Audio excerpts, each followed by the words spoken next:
Assalamualaikum warahmatullahi wabarakatuh. Salam sejahtera untuk kita semua. Om Swastiastu. Perkenalkan, nama saya Elsa RN Taminggo, nomor induk mahasiswa A25117025. Saya merupakan mahasiswa PLP yang ditempatkan di SMA Negeri 4 Palu, Program Studi Pendidikan Kimia, Fakultas Keguruan dan Ilmu Pendidikan, Universitas Tadulako. Bagaimana keadaan kalian dalam situasi pandemi sekarang ini?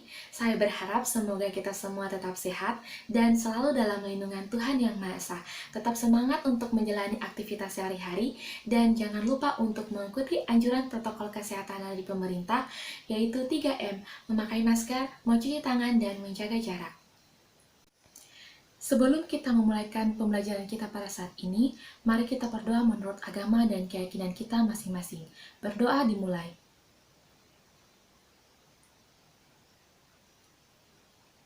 Berdoa selesai. Pada kesempatan kali ini kita akan belajar bersama-sama mengenai konsep laju reaksi dan teori tumbukan. Adapun kompetensi dasar dari pembelajaran kali ini adalah yang pertama, memahami konsep laju reaksi, dan yang kedua, memahami teori tumbukan atau tabrakan untuk menjelaskan reaksi kimia. Indikator pencapaian kompetensi kita yaitu yang pertama, memahami pengertian laju reaksi, yang kedua, memahami cara penentuan laju reaksi dan rumus laju reaksi, yang ketiga adalah menjelaskan terjadinya reaksi kimia dengan menggunakan teori tumbukan, dan yang keempat adalah mengaitkan faktor-faktor yang mempengaruhi laju reaksi dengan teori tumbukan. Sedangkan tujuan pembelajaran kita yaitu yang pertama, dapat memahami konsep laju reaksi dan persamaannya, dan dapat memahami terjadinya reaksi kimia menggunakan teori tumbukan. Sebelum kita memahami mengenai teori tumbukan, pertama-tama kita akan memahami mengenai konsep laju reaksi. Reaksi kimia yang terjadi dalam kehidupan sehari-hari berlangsung dengan kecepatan yang berbeda-beda. Perhatikan gambar berikut ini.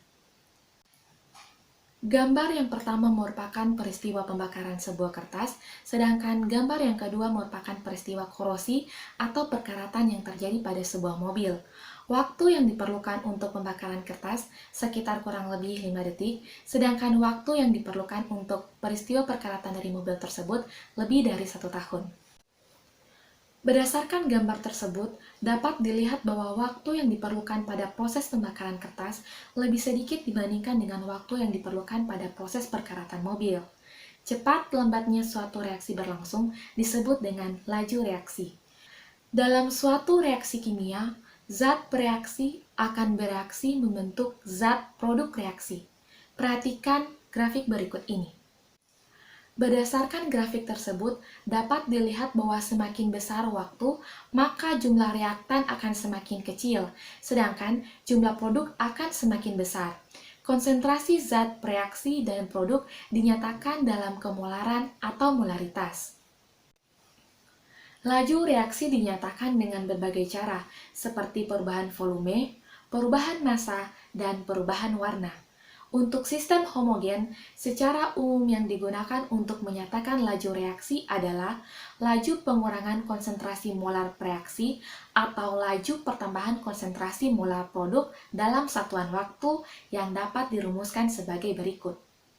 Rate sama dengan delta konsentrasi A per delta T atau rate sama dengan delta konsentrasi B per delta T, di mana konsentrasi A adalah konsentrasi reaksi dalam satuan mol per liter, konsentrasi B merupakan konsentrasi hasil reaksi atau produk dalam satuan mol per liter, delta T merupakan perubahan waktu dalam satuan sekon, dan rate adalah laju reaksi dalam satuan molaritas per sekon. Selanjutnya kita akan masuk pada materi yang kedua yaitu teori tumbukan. Menurut teori ini, suatu reaksi berlangsung sebagai hasil tumbukan antar partikel bereaksi. Tetapi, tidak semua tumbukan akan menghasilkan reaksi, melainkan hanya tumbukan antar partikel yang memiliki energi yang cukup dan arah tumbukan yang tepat. Jadi, laju reaksi akan bergantung pada 3 hal berikut. Yang pertama, frekuensi tumbukan, yang kedua, energi partikel bereaksi, dan yang ketiga adalah arah tumbukan. Tumbukan yang menghasilkan reaksi disebut dengan tumbukan efektif.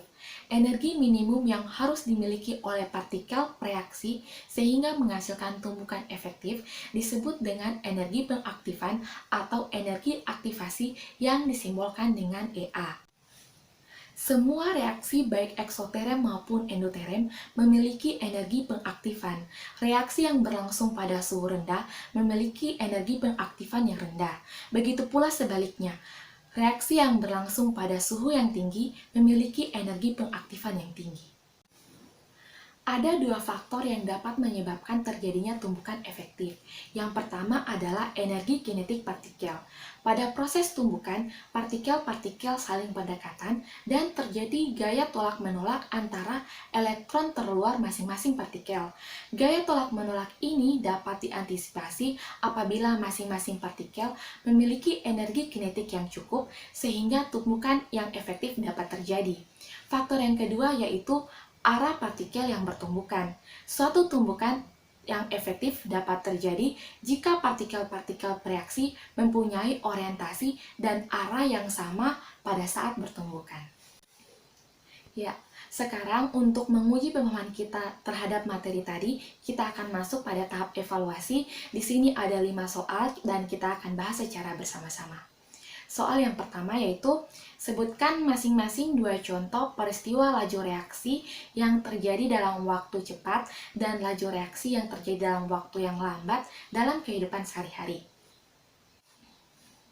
Ayo, siapa yang masih ingat contoh di awal pembelajaran kita tadi?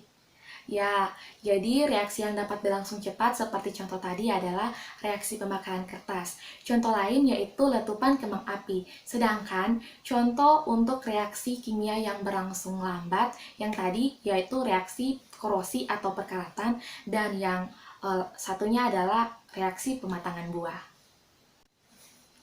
Ya, selanjutnya kita masuk pada pertanyaan nomor 2, yaitu tuliskan persamaan dari konsep laju reaksi.